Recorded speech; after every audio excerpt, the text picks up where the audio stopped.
नमस्कार। आज देश की तमाम फटाफट खबरों में आपका स्वागत है। कृषि से संबंधित दो बिल राज्यसभा में पास हो गए। कृषक उपज व्यापार और वाणिज्यिक विधेयक 2020 और कृषक और कीमत आश्वासन और कृषि सेवा पर करार विधेयक 2020 को ध्वनिमत से पारित किया गया, जिसके बाद प्रधानमंत्री नरेंद्र मोदी ने इसे भारत के कृषि इतिहास में एक बड़ा दिन करार दिया। साथ ही पीएम ने कहा कि एमएसपी की व्यवस्था जारी रहेगी। बीते कई महीनों से दुनिया भर में लोग कोरोना वायरस से जंग लड़ रहे हैं। महामारी से छुटकारा पाने के लिए दिन रात वैक्सीन पर काम किया जा रहा है। कोविड-19 को लेकर वैज्ञानिकों ने एक अब नई खोज की है। Journal frontier in public health में प्रकाशित शोध के मुताबिक वैज्ञानिकों का कहना है कि आने वाले समय में जब लोगों में हर्ड इम्यूनिटी विकसित हो जाएगी तो कोरोना एक मौसमी बीमारी बनकर रह जाएगा। संसद का मानसून सत्र जारी है। संसद में कृषि से जुड़े दो बिल को ध्वनिमत से राज्यसभा में पास करवाया जा चुका है। इन बिलों को पास करवाते वक्त विपक्ष का जोरदार हंगामा भी देखने को मिला। वहीं अब नाराज विपक्ष के जरिए राज्यसभा के उपसभापति हरिवंश नारायण सिंह के खिलाफ अविश्वास प्रस्ताव लाया गया है। देश में कोरोना मरीजों का आंकड़ा रविवार को 54 लाख के पार हो गया। पिछले 24 घंटे के अंदर रिकॉर्ड 12 लाख से ज्यादा लोगों की जांच हुई। एक दिन में टेस्टिंग का ये सबसे ज्यादा आंकड़ा है। इन 12 लाख लोगों में 7.66% यानी 92,574 नए मरीज बढ़े। अब तक 54,05,252 लोग संक्रमण की चपेट में आ चुके हैं। राहत की बात यह है कि जिस तेजी से संक्रमितों की संख्या में इजाफा हो रहा है, उतनी ही तेजी से मरीज ठीक भी हो रहे हैं।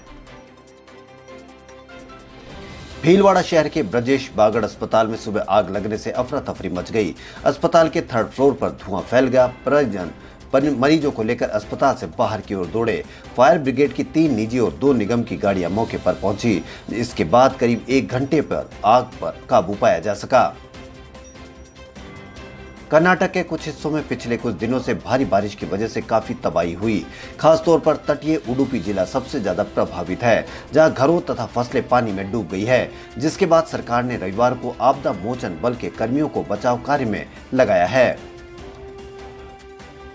देश में पिछले 10 सालों में सीवर और सेप्टिक टैंकों की सफाई के दौरान 631 लोगों की जान गई है। राष्ट्रीय सफाई कर्मचारी आयोग ने सीवर और सेप्टिक टैंकों की सफाई के दौरान 2010 से मार्च 2020 के बीच हुई मौतों के संबंध में यह जानकारी दी है। यह जानकारी सूचना के अधिकार अधिनियम के तहत मांगी गई है। किसानों विधेयकों को लेकर कांग्रेस समेत विपक्षी दलों द्वारा सरकार पर हमला बोला जा रहा है। कांग्रेस नेता राहुल गांधी भी इस मुद्दे पर केंद्र को घेरने पर लगे हुए हैं। राहुल गांधी ने आज फिर इन विधेयकों को लेकर मोदी सरकार पर निशाना साधते हुए सवाल पूछे। कांग्रेस नेता ने आरोप लगाया कि प्रधानमंत्री नरेंद्र मोदी किसानों को पूंजीपतियों का गुलाम बनाने में लगे हुए हैं।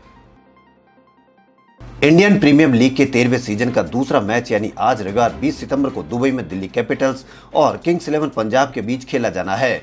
दिल्ली और पंजाब आईपीएल की उन चुनिंदा टीमों में शामिल है जो अभी तक खिताब नहीं जीत पाई है। ऐसे में दोनों ही टीमों का लक्ष्य इस सीजन को आगाज जीत से करना होगा। ऑक्सफोर्ड और एस्ट्राजेनेका द्वारा विकसित कोरोना वैक्सीन के तीसरे चरण के ट्रायल के लिए भारत सीरम संस्थान पूरी तरह से तैयार हो गया है। यह ट्रायल अगले हफ्ते से शुरू हो रहा है। वैक्सीन का तीसरे चरण का ट्रायल पुणे के ससून अस्पताल में होगा।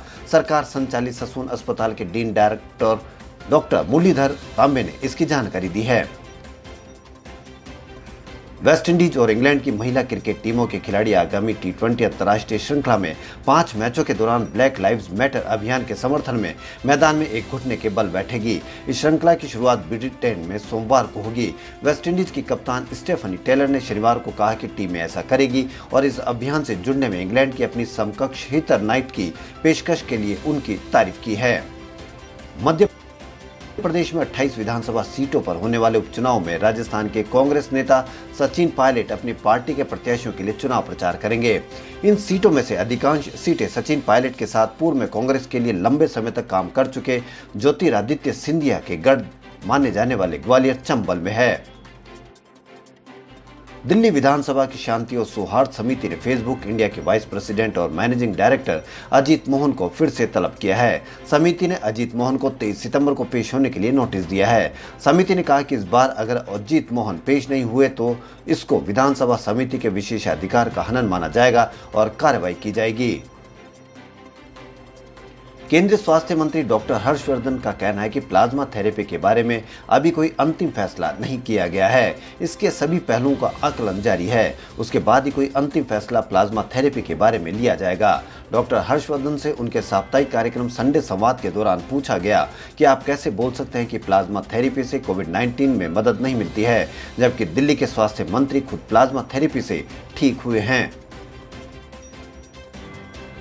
हरियाणा के किसानों ने कृषि बिल के खिलाफ अपना विरोध प्रदर्शन तेज कर दिया है। कई किसान संगठनों ने आज प्रदर्शन बुलाया है। सड़क रोको आंदोलन के तहत किसानों ने हाईवे ब्लॉक करने का ऐलान किया था। इस घोषणा के तहत आज सैकड़ों की संख्या में किसान अंबाला में सड़कों पर उतर आए। किसान ट्रैक्टर लेकर सड़कों पर उतरे और बिल के विरोध में नारेबाजी की। इस दौरान प्रदर्शनकारियों ने झंडे और बैनर भी दिखाए। खबरों फिलहाल इतना ही। यदि आपको हमारा चैनल पसंद आए तो लाइक, सब्सक्राइब और शेयर अवश्य करें। धन्यवाद।